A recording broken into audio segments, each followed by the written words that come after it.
우리 언니들, 속 풀고 가실게요. 오늘의 사연 시작합니다.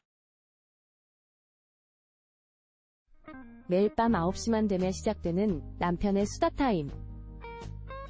처음엔 직장에서 있었던 일을 공유하면서 소통하는 게 좋았습니다. 퇴근하고 오면 하루 동안 있었던 일을 하나하나 다 이야기하는 남편을 보며 스트레스를 풀 수 있는 시간이라 생각했거든요. 그런데 이게 매일매일 똑같은 패턴으로 반복되니까 점점 지치더라고요. 특히 저녁 설거지를 하고 있으면 주방 앞에 서서 오늘 말이야 하면서 시작되는 이야기가 1시간은 기본입니다. 과장님이 오늘도 회의 시간에 엉뚱한 소리를 하는데 말이야. 옆자리 김대리는 또 지각했다니까. 점심 메뉴가 오늘은 청국장이었는데.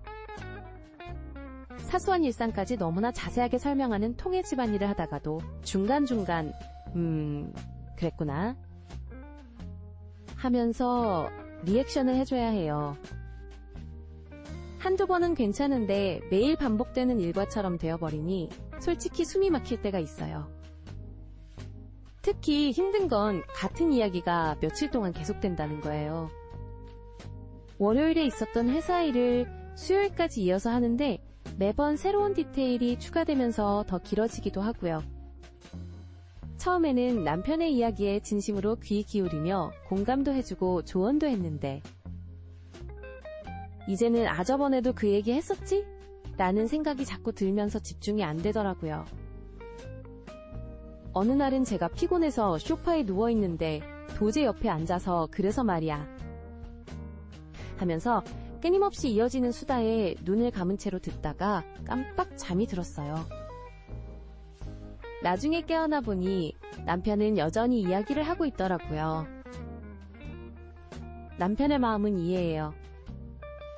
직장 생활이 쉽지 않고 스트레스도 많을 텐데 저에게 하소연하면서 위로받고 싶은 마음이겠죠. 하지만 이렇게 매일 반복되는 수다는 제게도 큰 스트레스가 되고 있어요.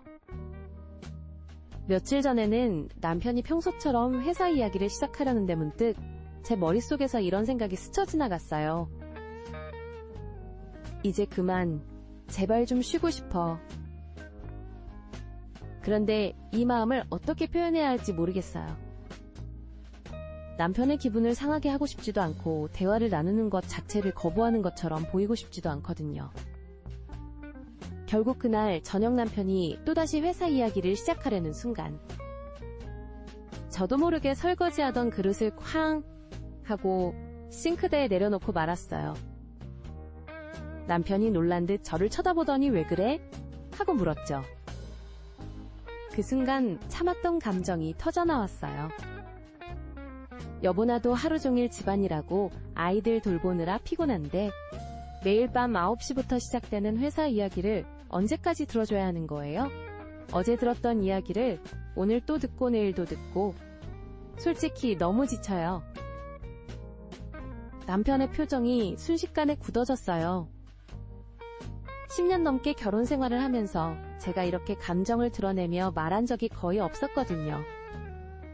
당신은 내가 하는 이야기가 그렇게 귀찮았어? 나는 당신이랑 소통하고 싶어서 서로 이해하면서 살고 싶어서 매일 이야기한 건데. 남편의 목소리가 점점 커지더니 갑자기 현관문을 열고 밖으로 나가버렸어요. 한밤중에 말이죠. 그 뒷모습을 보는데 가슴이 철렁 내려앉았어요.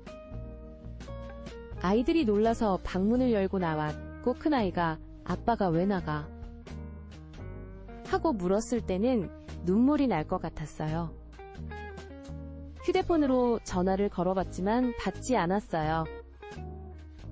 카카오톡 메시지도 읽지 않은 채 그대로 시간은 자정을 향해 가고 있었죠. 그때 문득 며칠 전 시어머니와 나눴던 대화가 떠올랐어요. 아들이 어렸을 때부터 그랬어.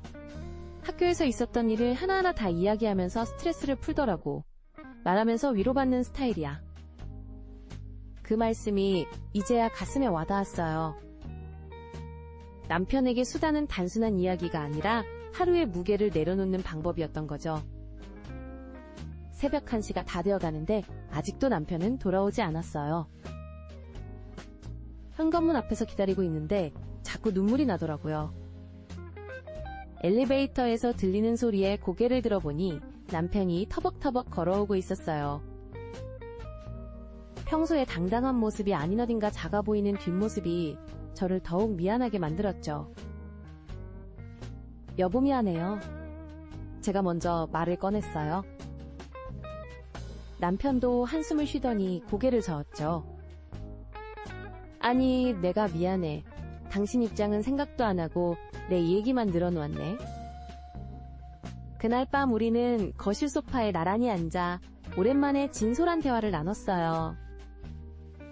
남편은 회사에서 중간관리자 위치라 위아래로 치이면서 스트레스가 너무 많았다고, 그 무게를 혼자 견디기 버거워서 저에게 기대고 싶었다고 말하더라고요. 그래도 방법을 찾아보자. 당신도 피곤할 텐데 내가 너무 이기적이었어. 남편의 말에 저도 제안을 했어요. 그 후로 우리 부부의 대화 시간이 달라졌어요. 시계를 보며 서로를 배려하게 되었고 좋은 일을 찾아 이야기하다 보니 대화가 더욱 즐거워졌죠. 얼마 전에는 남편이 웃으면서 요즘은 회사 가기 전에 오늘은 어떤 좋은 일이 있을까 기대하게 된다고 하더라고요. 제가 던진 작은 제안이 남편의 일상까지 변화시킨 거죠. 돌이켜보면 그날 밤의 다툼이 오히려 우리 부부를 더 가깝게 만들어준 것 같아요. 서로의 마음을 더 깊이 이해하게 되었으니까요. 때론 관계가 불편해질까봐 참기만 하는 것보다 솔직하게 대화하는 게 더 좋은 해결책이 될 수 있다는 걸 깨달았답니다. 여러분은 어떠셨나요? 비슷한 사연이 있다면 댓글로 함께 나눠주세요.